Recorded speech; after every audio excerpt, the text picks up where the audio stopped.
La maison de Marie-Eugénie est une véritable ferme bressane du XVIIe siècle. À l'extérieur, en fait, on a tout fait pour que ça ressemble exactement à ce que c'était il y a un siècle.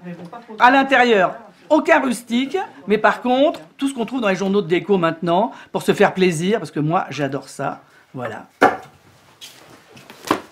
Mon lieu ici, c'est moi et c'est la cuisine. Moi, je fais la cuisine tous les jours et j'adore ça. Et j'ai des dizaines de litres de recettes.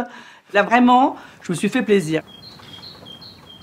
À l'origine, c'est une maison d'habitation dans laquelle on est et des hébergeages, donc des écuries, des étables, etc., dans lesquelles moi j'ai fait des chambres. Parce que comme ça, nous, on est tous les deux tout seuls, tranquilles chez nous là. Et en fait, il peut y avoir les copains, les enfants, les copains des enfants, les copains des copains des enfants. Et nous, on dort. Donc ça, c'est quand même super important. Il y a des gens qui cherchent toute leur vie un endroit où ils sont bien. Moi, il y a des années que je sais que l'endroit où je suis bien, c'est là. C'est mon nid. Voilà, on va dire ça comme ça. Les envies prennent vie du côté de chez vous avec les magasins Leroy Merlin.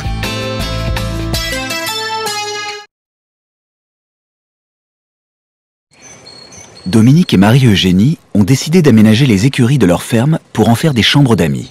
Problème, comment desservir les chambres par un couloir intérieur sans détruire la magnifique charpente qui cloisonne les pièces?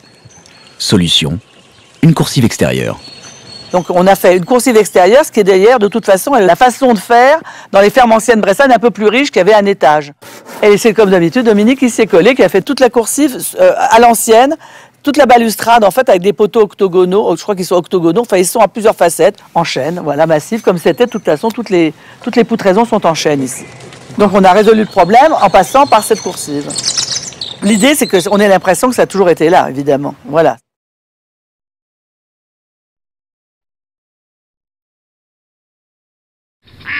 Dans cette vieille ferme bressane, Marie-Eugénie et Dominique ont modernisé leur intérieur en peignant les poutres. Donc ici c'est peint, et dans les chambres ça peut être soit peint, soit ciré, soit huilé. L'idée c'était d'éclaircir et de rendre plus moderne surtout. Parce que quand vous avez un plafond en poutre brute, c'est immédiatement rustique. Un petit brossage sur les parties en aubier là, qui sont toutes vermoulues, aspiration pour qu'il n'y ait plus de poussière, et puis après peinture. Hein. Alors celles-là, elles sont cirées avec de l'huile cire exactement. Je l'ai pris blanche, mais il y a toutes les couleurs. Au XVIIIe siècle, dans tous les châteaux, les poutres étaient peintes, donc on s'autorise à peindre, ce qui pendant des années a été peint. Dans les fermes bressanes, c'était pas peint, ça c'est sûr. C'était des gens très pauvres. Donc voilà, là je me suis autorisée à faire 18e château dans fermes bressanes très pauvres en fait. Voilà, c'est ça mon idée.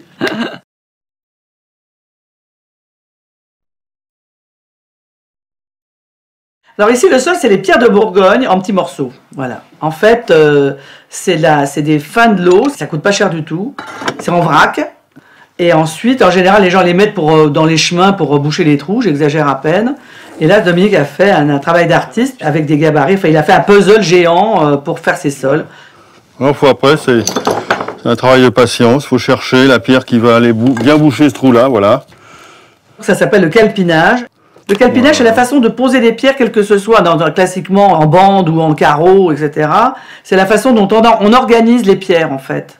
Il y a des gens qui pensent d'ailleurs qu'on a acheté des dalles, des grandes dalles complètes. Alors qu'en fait, non, le petit bout, il l'a posé en même temps que les grands. C'est absolument unique. Personne n'a ce sol-là nulle part. Ça, j'en suis absolument convaincue.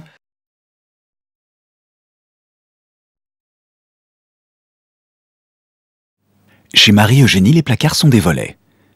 À moins que les volets ne soient des placards.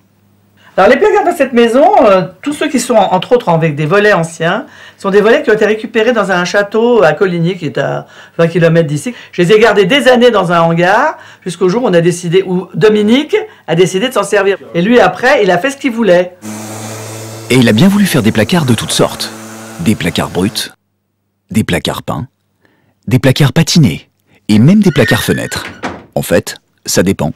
Ça dépend dans quel état je les trouve. Hein. Si ça me plaît, il y en a même des fois que je repeins et que je repatine. Puis des fois, celui-là, il n'y a pas grand-chose à faire. Hein. Un placard surprise peut-être? Alors là, toujours les volets avec les gravures anciennes dessus. Et derrière, voilà, Dominique m'a fabriqué ce petit meuble qui me permet de ranger toutes mes petites affaires de fille. Et quand c'est fini, hop, je range. Et ça y est, mon placard à malice a disparu.